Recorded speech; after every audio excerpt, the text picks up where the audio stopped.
Because this first video of 2.7 is going to be a pretty quick one. We're just going to learn how to identify different parent functions. And the next one, we're going to learn about the transformations. So parent graphs, also known as parent functions, this is kind of the original graph, the simplest of all the graphs in a whole family. Because if you break down all the different graphs that we could look at, they all kind of fall into categories. So the parent graph, like I said, is the most basic, the simplest, the original version of these different categories of graphs. So the constant function looks something like this. So here's our axis, the coordinate plane, the x and y axis. The constant function is just a horizontal line. All right, so the general equation looks something like this. It's like f of x equals a, and a is a constant. So it could be like f of x equals 1, f of x equals 2. So it's just super, super simple.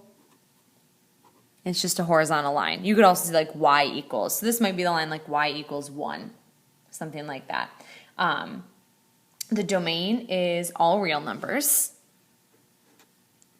Okay, so this notation right here, it looks like an R, but it's got kind of like that double vertical line over here. That stands for all reals, just a quick and easy symbol.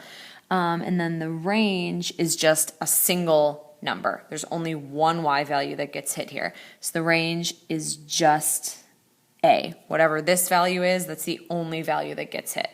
All right. An identity function, this function that I'm about to graph is called the identity function, but it's the parent graph for linear functions.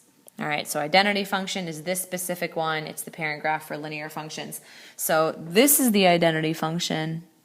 It goes like this through the origin. It has a slope of 1. So this is the parent graph y equals x.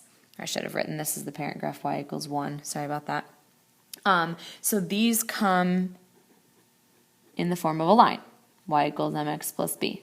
Remember, we can use f of x and y totally interchangeably. So this is the form that all of the linear functions will come through. And its domain is all reals. See how these arrows go out to the left and out to the right? It will eventually cover every single value of x ever. And same thing with the range. The arrows go up, the arrows go down. It'll eventually cover every single value ever. All right, so if you're asked for the domain and range of a linear function, they're both always all reals. Okay, let's look at the other two. Absolute value function we saw in the last section. This is our original absolute value function, just y equals the absolute value of x. That's the parent function. They all kind of have a different form, so I'm not going to write like a general form. They all look something like that. You'll see in the transformation section what sort of changes we could make to it. The domain, since I have arrows going out to the left and to the right, the domain of this one is all reals. All absolute value functions will have a domain of all reals.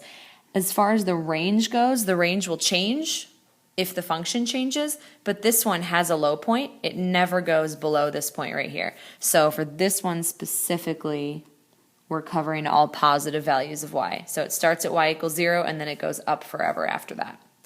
All right, and lastly, the quadratic function. Here's the original. The quadratic function is graphed like a parabola. So this is the simplest version right here. This is just y equals x squared. Just the parent graph, the original quadratic. They all come in this form, though. We call this general form for a quadratic. So you've probably seen that before in Algebra 1. That's the form for a quadratic. The domain for all quadratic functions is always all reals because the arrows will take you out to the left and right. You can plug in any x value that you want. Range, again, for this one specifically, it starts at the origin and only goes up from there. So this one specifically is y is greater than or equal to 0. But for both of these in the transformation section, you'll see how they can move up and down, left and right. They might flip upside down, and that would change the range. But for these ones, the range is just all the positive values. Okay, so really quickly we'll talk about how to identify each type of function. So this one right here, this is a quadratic function. The quadratic functions are in the shape of a parabola. They're the only one of the 4 that we just wrote down that have any sort of curve. This one is linear. Just let me show you the difference between all of these. The quadratic function is curved. It's shaped like a parabola. the absolute value function is pointed. It's shaped like a V, like two diagonal lines. And then these two are both lines. The constant function is always horizontal and the linear function is always diagonal. Okay, so that's a subtle difference between those two. The fact that this is diagonal is what makes this one linear. All right, so the next part will be on the transformations you can make.